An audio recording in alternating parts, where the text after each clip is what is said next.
I'm sitting here with someone whose encyclopedic knowledge of South Bend history has no match. I'm sitting here with John Charles Bryant. How are you? I'm fine, thank you. In 2021, after a colorful life of nearly 84 years, John Charles Bryant reached out to me to record a series of 4 oral history interviews. Each would cover 20-year chunks, talking about the people who inspired him and some of the many figures in local African American history that he spent so much of his life learning about and sharing. I'm George Garner from the Indiana University South Bend Civil Rights Heritage Center, and we're telling local history in South Bend's own words.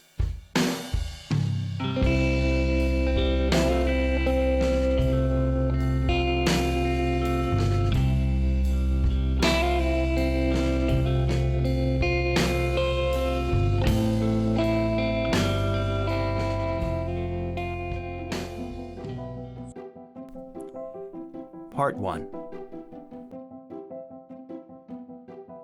Today's date is Wednesday, August 18th, 2021. So this is the first of our sessions, but why don't you go ahead and tell the story of your life. Okay, well, thank you so much, and thank you for doing this, George. I appreciate it. I think I'd like to begin with 420 South Main Street. And the Powells had 5 houses there. 2 of them were at 418 West Main Street, South Main Street. And then there was 420. There was a house that I lived in, 424, 428. I'm going to jump in here for a minute. Anyone who knew John Charles has heard him trip over himself like this. He had so much detail recorded in his mind that it sometimes took him a moment to sort it all and get it out. And I don't know about you, but I can't remember what I had for lunch yesterday, which makes John Charles's study and retention of local facts and figures honestly unparalleled. And he was so generous in sharing it, especially the knowledge of his ancestors, Rebecca and Farrow Powell. The Powells were the first to establish an African American family ancestry in South Bend, beginning in 1858. Farrow Powell was married. He had 2 wives, and he had 17 children. My mother's grandfather was the oldest child, and his name was Esquire, but they called him Squire.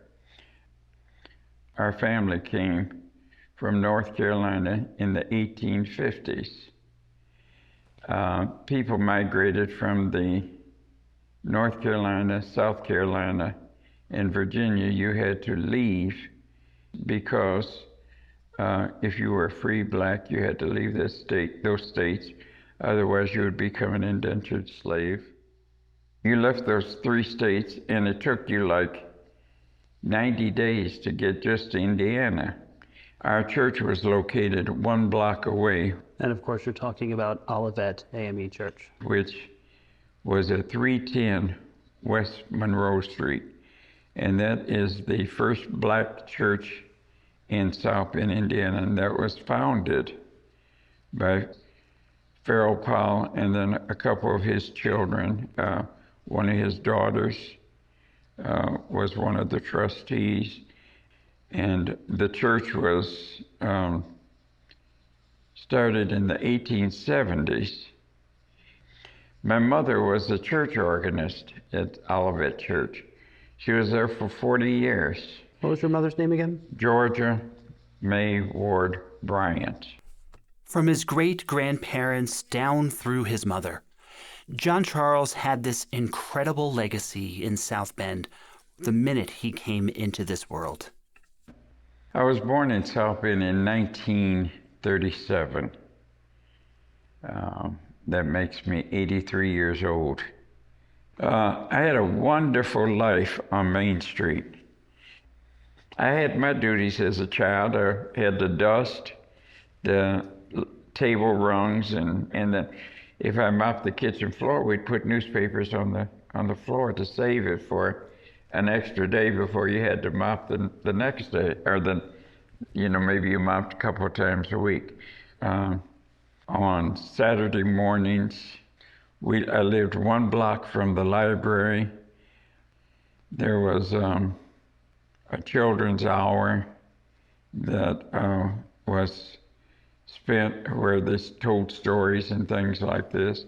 While I was on Main Street in 1948, as a family, we took a trip to Long Beach, California, and spent the winter. Long Beach was such a rich experience for me. It was a time in my life that I enjoyed because I lost my mother when I was 12. And my father, I lost him when 10 years later. My mother died in 1951, my father died in 1961. So I was very young when both of them passed. But my father and I had such a wonderful relationship after my mother passed. I mean, there was no question as to he would fix breakfast for me in the morning. I would pretend like I was getting out of bed and put my feet on the floor and stomp my feet so he'd think I was up awake and all. And then I'd want to lay back down, but I didn't want to get up in the morning, so I had a hard time getting up. Now my parents, they were very strict on me. They were firm. And my mother, when she rolled her eyes, like if I sat in the choir loft next to her on the organ bench, when she crossed her eyes, I knew what that meant. And I straightened up and fly right, you know. But, my parents, they would say, "I love you." A lot of parents, I've had a lot of friends that say to me, my mother never said she loved me. And, that's so hard to believe because I had such a reflection of love shown around me. I couldn't have asked for better parents. I had loving parents. Main Street was a very rich heritage. And all the families were supportive of one another. Nobody went hungry. I mean, they all were supportive. If somebody needed something, the brothers came together. They were at each other's beck and call, you know. By the middle of the 20th century, the area that surrounded the Powell family's homes was changing. One by one, the family sold their houses for new development. Our house was the last standing house. All the other relatives had sold their houses. His father moved him to Harrison Avenue in the near Northwest neighborhood. At the time, the racial and cultural makeup of the neighborhood was quite different. So our family was probably the only black family within a radius until a certain time. And then I was raised around a lot of white children, and there were different nationalities, you know. And we all blended well and got along well.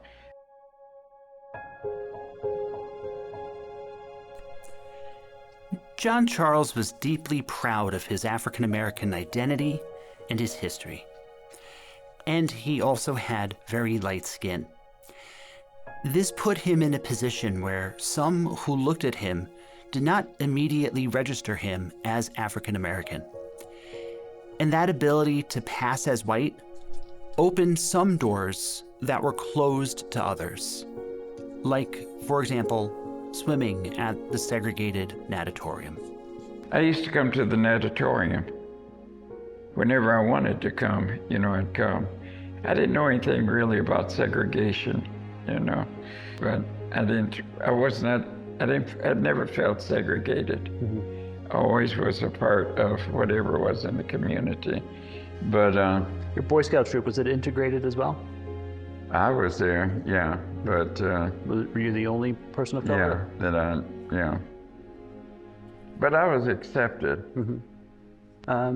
Georgia was fairly light-skinned as well?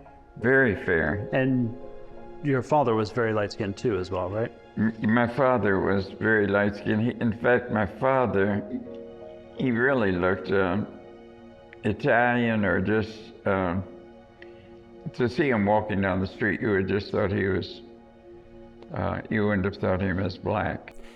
John Charles's ability to move between different communities continued through his early schooling. I never really saw a colored line at any of the schools that I went to. I started going to Colfax School. And Colfax went up to the 6th grade, and then from Colfax I went to Meso to the 8th grade, from 7th and 8th. And then I went to Central High School. And I was in Central in 1953 to 1957. And those were the 2 years that they took state basketball champion. So I always say that they had good luck because I was at the school at the time. Central was a wonderful school. And a lot of people went, so many schools fed into Central. Meso, Marquette, Linden, Cayley fed into Central. So you had a wonderful group of people. That time during school and the multicultural friendships he was able to cultivate were deeply influential to him. And there's one other family story that really shaped the person he became. When my mother died when I was 12, my Aunt Bessie in California, she said, "John Charles, I'm going to send you $10 a month allowance." In December, she said, "Now send me your passbook and I will match it." I had not saved a dime because I didn't realize that it was necessary to save. So I had spent everything, all the $10 that she had sent me in that month. So then the next year she said, "Now I'm going to send you $10 a month, and I want you to start learning how to save." She didn't say she was going to match it. So I just knew at the end of December that this was going to be matched, and I had saved like $100. And I thought, boy, here I'll have 200. She never made that offer again. Well, you can imagine how disappointed I was. And it took me almost 50 years to realize she taught me the lesson that she was trying to teach me, how to save. Yeah. And you know, it's a little common sense like that. You don't have to go to college to learn things, but people had mother wit. And they taught you things that you didn't take for granted, you know. Part 2.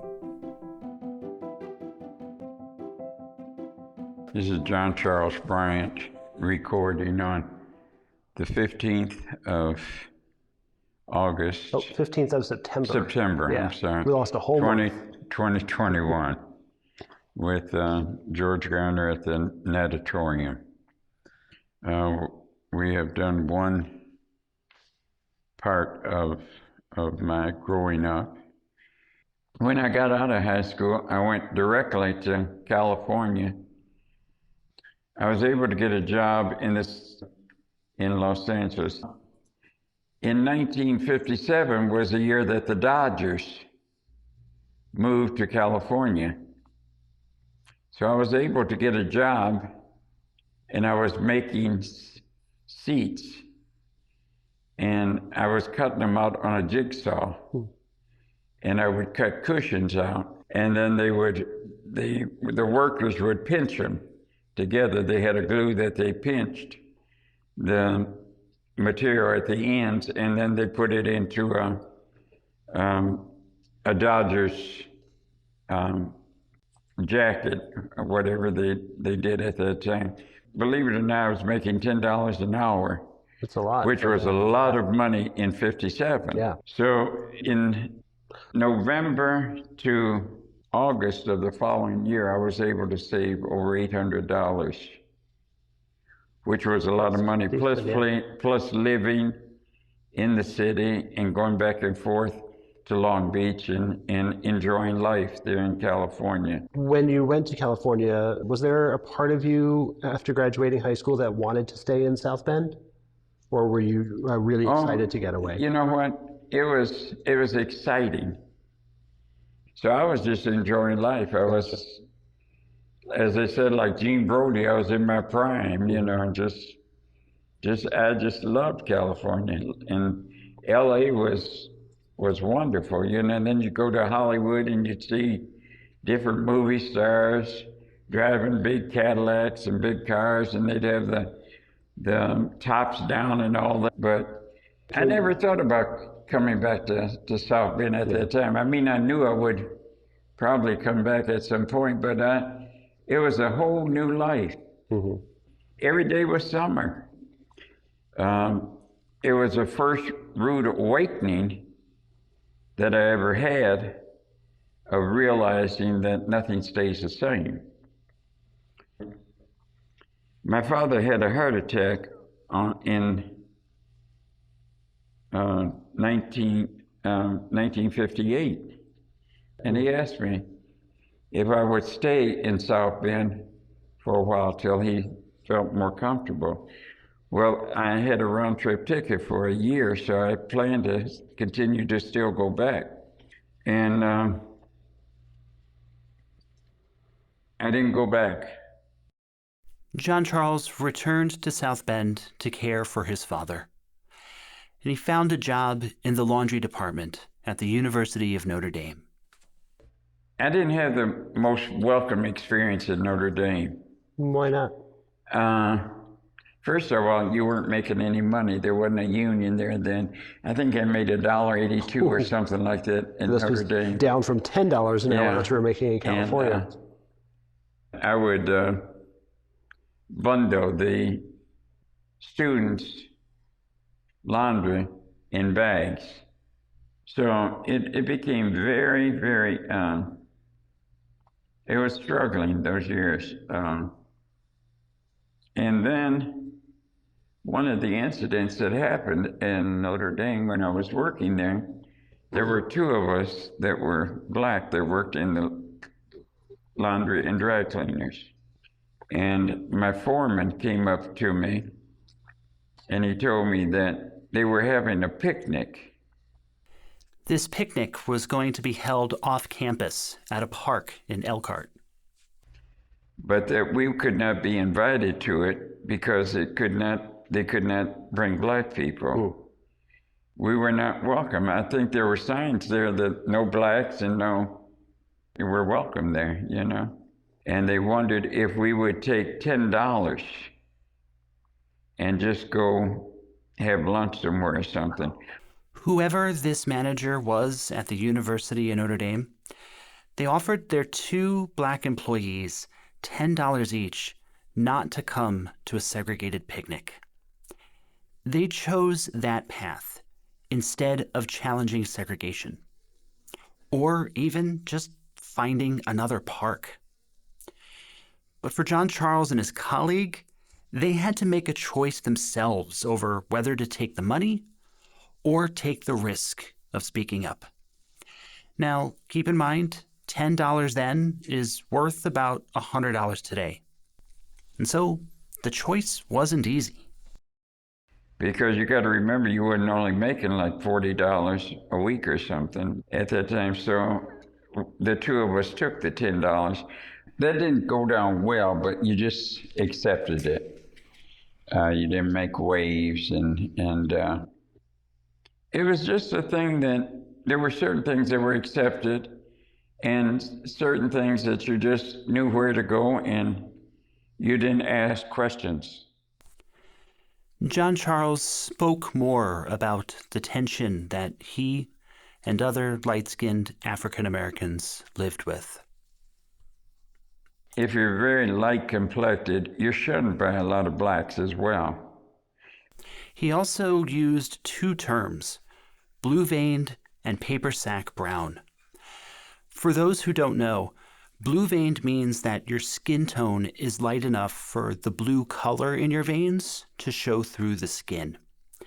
And paper sack brown is an informal and sometimes formal test for whether one's skin tone was light enough to pass through segregated barriers, like a swimming pool's ticket booth, or perhaps entrance to a privileged African-American social club.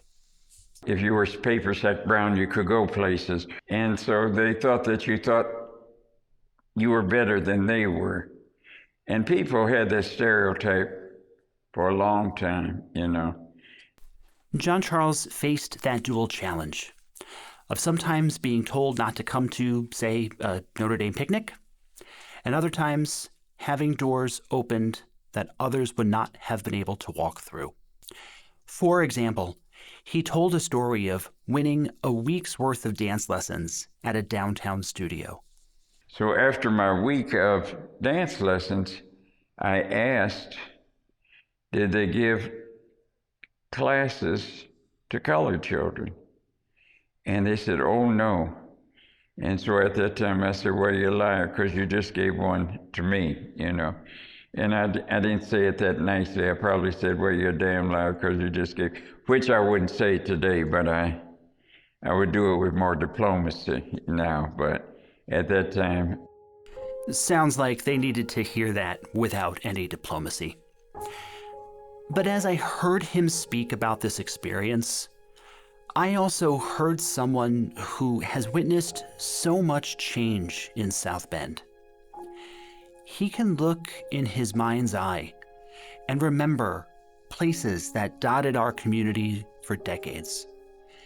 Businesses that are no longer open, their buildings long gone, and the people who ran them that have long since passed.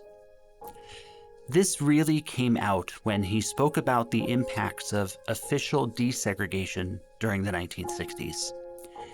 John Charles saw a downside to it all. Because you lost businesses, for one thing.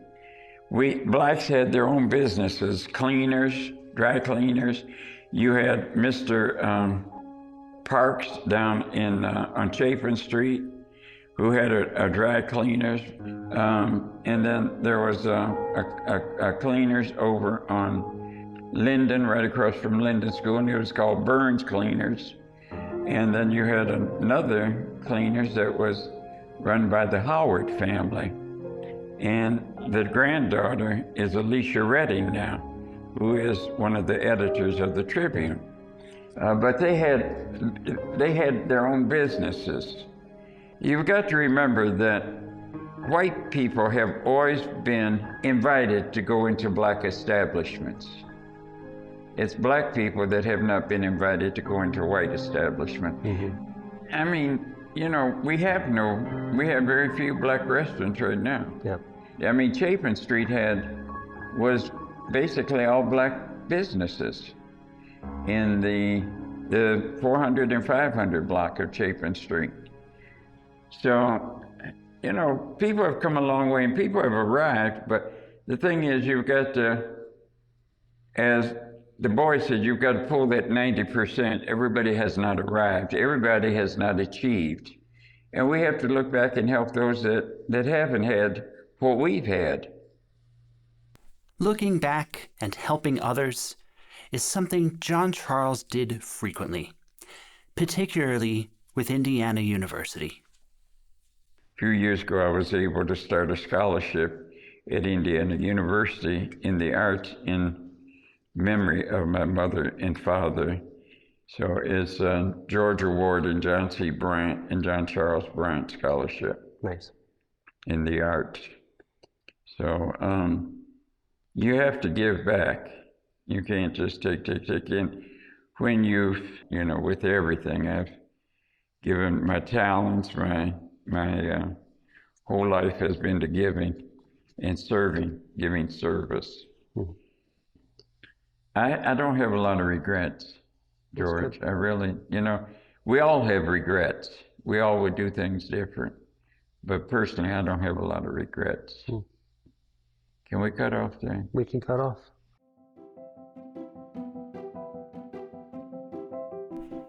Part 3.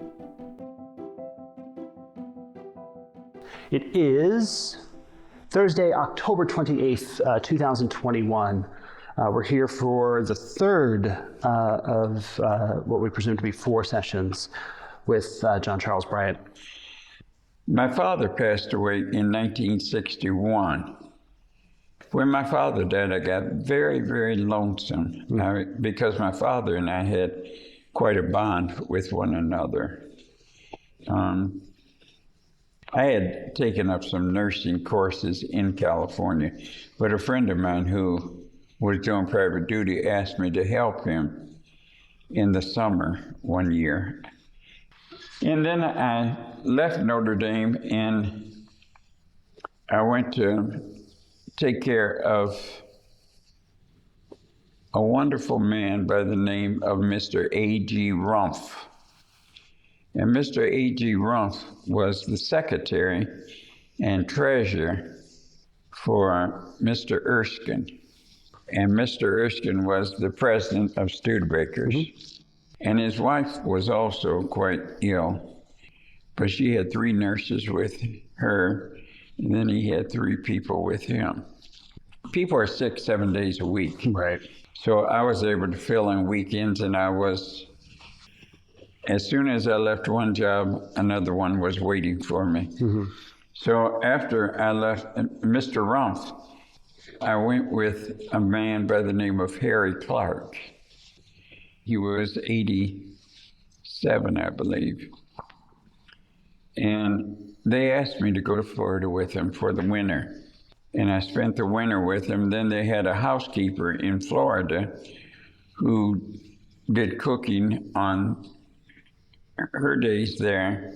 And then when she wasn't there, I would do the cooking. So it was very congenial. We went down around Halloween, this time of the year now. When the weather starts turning. Right, and they would fly down, and they would have the housekeeper there open the house up and get everything ready for them. Then I would get 4 days to travel and take their car. They used to buy a brand new Lincoln every year. Mr. Harry Clark's second wife was Frida Wygant. She owned Wygant's Florist. Frida Wygant was one of the most wonderful persons I ever worked for. She knew how to treat people. And I think that's because she had a business. And so she knew how to work with her employees. She was very good to her employees. You couldn't have asked for a nicer employer. But they gave me the opportunity to see so much that I had not had the exposure to. And I learned so much from Mrs. Clark because she would tell me certain crystal and certain dishes that we used for certain dinners when they would entertain. When I would work over, like if they were having company for dinner, they would pay me to work over. Good. They just didn't expect it. They showed gratitude. Right. John Charles worked hard, but he had time for fun too. He shared a somewhat personal story about a place he went to that was quite special to him. I used to go to a bar there, and it was interesting because it was called Sherwood Forest. Well, whenever the police would walk in, the piano player would always play Strangers in the Night. And the police, I don't think, ever caught on, which was so, I thought that was clever, but you learn little things like that, it was interesting. So what would happen when he would play Strangers in the Night? How would all the people react? They knew the police were in the place. Yeah. So they knew they'd better straighten up and fly right, What would they be doing otherwise? Well, I mean, they was just drinking or maybe bullshitting one another or just... there wasn't any hanky-panky or anything going on, but when you see police come in, and we're talking about the 60s. Sure. Like you said, you don't know if people were going to use night sticks on someone or whatever, They might find something just pick an argument about or think somebody had drunk too much or, was drinking or whatever.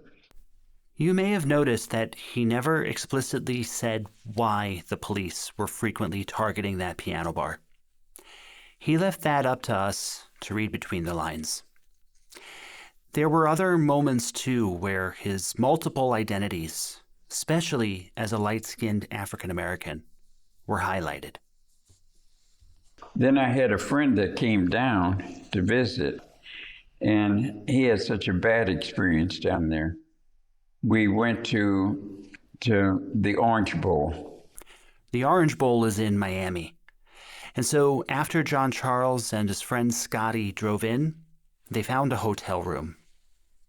There was a sign there that said vacancy. I was so tired, I said, well, Scotty, go in and see what kind of rooms they have. And the sign was vacancy out in front. Yeah. And Cubans owned it. And Cubans, they were very dark complected, more so than Scotty. Mm-hmm. And they told him they didn't have any rooms. Mm. So that was his first experience of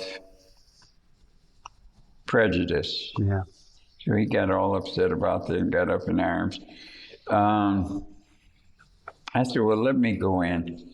So I went in. They showed me the veranda upstairs. Yeah. And but we didn't stay there because I was just trying to prove a point, Sure. Yeah. We stayed in a flea-bitten hotel down in Miami. Despite those moments, John Charles experienced many others that brought him joy and wonder. On my days off, I would just go to the beach because there were beaches right there instead, near their waterway. Here I am, a boy from South Bend that had never seen all this. Yeah. So it was a new experience. So people say, well, how did you like Florida? Well, I love Florida. Yeah. It was a very rich experience, George. I even have dreams sometimes of how nice they were, you know what I mean? Yeah. To me.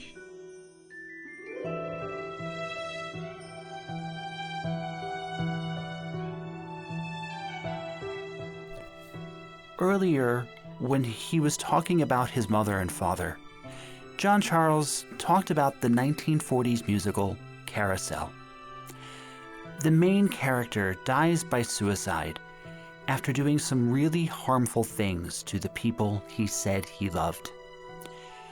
But he gets a chance to come back to Earth and atone for his mistakes. John Charles thought about that musical. I always thought it would be wonderful, as in Carousel, if we could just go back and have one-day visit with our family.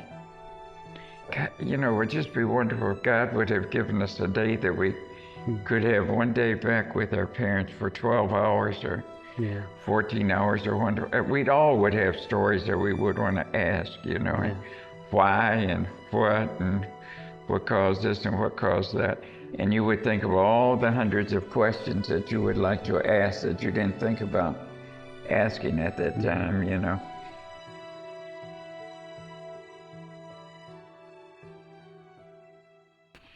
And I'll go into that. I was going to say, later. that's the thread that we'll pick up next time. Yeah, right. We never picked up that last thread. After 84 years, living a rich life with a deep history and a multitude of friends. John Charles passed away peacefully on January 3rd, 2022.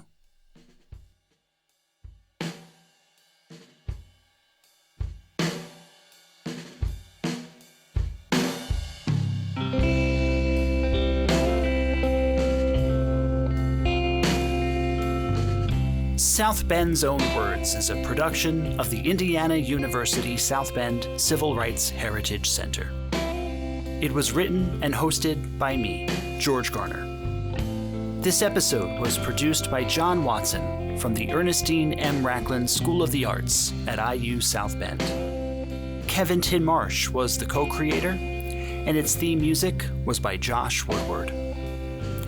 Are you looking for more honest conversations about the history of South Bend? Visit us and learn how IU South Bend students inspired the transformation of a once segregated, city-owned swimming pool.